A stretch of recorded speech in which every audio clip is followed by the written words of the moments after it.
राधे राधे। आप सभी दोस्तों को मेरा प्यार भरा नमस्कार।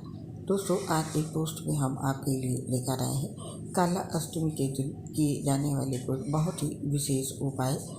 वैशाख माह में काला अष्टमी का व्रत 1 मई 2024 बुधवार को किया जाएगा। काला अष्टमी व्रत भगवान भैरव के भक्तों के लिए बहुत महत्वपूर्ण माना जाता है। ये व्रत हर माह कृष्ण अष्टमी तिथि को मनाया जाता है। काला अष्टमी के दिन भगवान भैरव की विधि विधान से पूजा की जाती है। काला अष्टमी के दिन कुछ विशेष उपाय करने से भगवान भैरव की कृपा प्राप्त होती है। आइए जानते हैं ये विशेष उपाय। काला अष्टमी व्रत के दिन काल भैरवाष्टकम का पाठ जरूर करें। यदि आप काल भैरव भगवान को प्रसन्न करना चाहते हैं और उनसे विशेष शक्तियाँ अर्जित कर उनके खास कृपा पात्र भक्तों में से एक बनना चाहते हैं, तो आप काला अष्टमी व्रत की तिथि पर भगवान श्री भैरव जी का विशेष पूजन करें। इस दिन आप भगवान श्री भैरव जी की प्रतिमा को स्थापित करें, उनके समक्ष धूप दीप आदि जलाएं।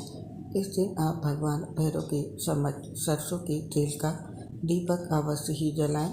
तत्पश्चात आप श्री काल भैरवाष्टकम का पाठ अवश्य करें। ऐसा माना जाता है कि काला अष्टमी व्रत की शुभ तिथि पर जो भी जातक श्री काल भैरवाष्टकम का पाठ करता है, उन जातकों की सभी मनोकामनाएं की सिद्धि होती है और मनोवांछित फल की प्राप्ति होती है। और काला अष्टमी के दिन अगला उपाय है, इस दिन भगवान शिव की विशेष पूजा अर्चना करें। काला अष्टमी व्रत की तिथि पर आप भगवान भैरव की पूजा आराधना करने के साथ साथ भगवान भोलेनाथ की पूजा अवश्य ही करें। इस दिन आप शिवलिंग पर चंदन का लेप करें और फिर जल अर्पित करें। तत्पश्चात 21 बिल्व पत्रों को अर्पित करें। फिर भगवान शिव के समक्ष हाथ जोड़ें और साष्टांग नमन भी करें। ऐसा करने से भगवान शिव के प्रसन्न होने के साथ साथ भगवान काल भैरव भी प्रसन्न होंगे और आपकी मनवांछित इच्छाओं की पूर्ति करेंगे।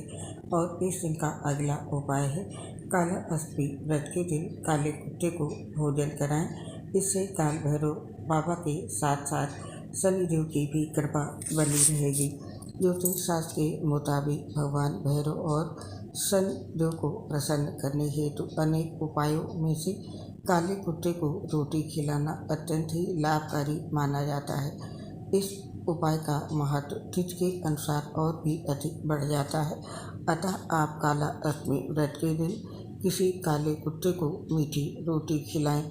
इससे भगवान भैरव के प्रसन्न होने के साथ साथ भगवान शनिदेव भी आपसे प्रसन्न होंगे और शनि से संबंधित आपके सभी दोष भी समाप्त होंगे। इस दिन यदि आपको काला कुत्ता भोजन कराने हेतु नहीं मिल रहा हो, तो आप किसी भी कुत्ते को श्रद्धा भावपूर्वक भोजन करा दें। इससे भी आपके ऊपर भगवान काल भैरव तथा शनिदेव की कृपा दृष्टि बरकरार रहेगी। इसके साथ ही इस दिन लगातार काल भैरव जी के 40 दिनों तक दर्शन करें। इससे सभी प्रकार के जीवन के विकार नष्ट होते हैं। जिन जातकों के जीवन में आए दिन किसी न किसी प्रकार की परेशानी समस्या बरकरार रहती है, यदि आप अपने कैरियर व कार्यक्षेत्र आदि में रोज किसी न किसी उलझन और परेशानी में फंसे होते हैं, आपके कारोबार की उन्नति की ओर अग्रसर नहीं है, या घर परिवार में कलह व तनाव की स्थिति बरकरार रहती हो, या फिर आपकी संतान का पढ़ाई लिखाई में मन नहीं लग रहा हो आदि यदि ऐसी समस्याएं हैं, तो इन सभी प्रकार की समस्याओं से निजात हेतु आप काला अष्टमी जैसे शुभ दिवस का लाभ जरूर उठाएं। इस दिन आप भगवान भैरव के मंदिर में दर्शन हेतु जाएं और उपरोक्त उपायों का पालन करें जो अभी बताए हैं। साथ ही आप अपने जीवन की समस्याओं और बाधाओं से मुक्ति पाने हेतु काला अष्टमी व्रत के दिन से भगवान भैरव के दर्शन को आरंभ कर लगातार 40 दिनों तक भगवान भैरव के दर्शन करने जाएं। इससे आपकी सभी मनोनुकूल इच्छाओं की पूर्ति होगी और आपके जीवन में सुख शांति व समृद्धि बरकरार रहेगी। इन उपायों के साथ ही साथ इस दिन भिखारियों को वस्त्रों का दान करें। काला अष्टमी के दिन भैरव देव की कृपा पाने के लिए रेलवे स्टेशन पर जाकर किसी कोढ़ी भिखारी को वस्त्र दान करें। ये उपाय करने से आपको कार्यक्षेत्र में तरक्की मिलेगी। साथ ही भैरव बाबा के मंदिर में अगरबत्ती जलाएं। काला अष्टमी के दिन किसी भी भैरव मंदिर में गुलाब, चंदन और गूगल की खुशबूदार 33 अगरबत्ती जलाएं। ऐसा करने से आपके सारे कष्ट दूर हो जाएंगे। तो दोस्तों, ये थे काला अष्टमी 2024 के दिन किए जाने वाले कुछ विशेष लाभकारी उपाय। यदि इस दिन आप ये उपाय करते हैं तो आपको बाबा काल भैरव के साथ साथ भोलेनाथ का भी आशीर्वाद मिलेगा। आपकी हर तरह की समस्या दूर होगी और आपकी इच्छाओं की पूर्ति भी होगी। यदि आपके जीवन में किसी प्रकार की कोई समस्या है तो आपको इस दिन ये उपाय जरूर आजमाने चाहिए।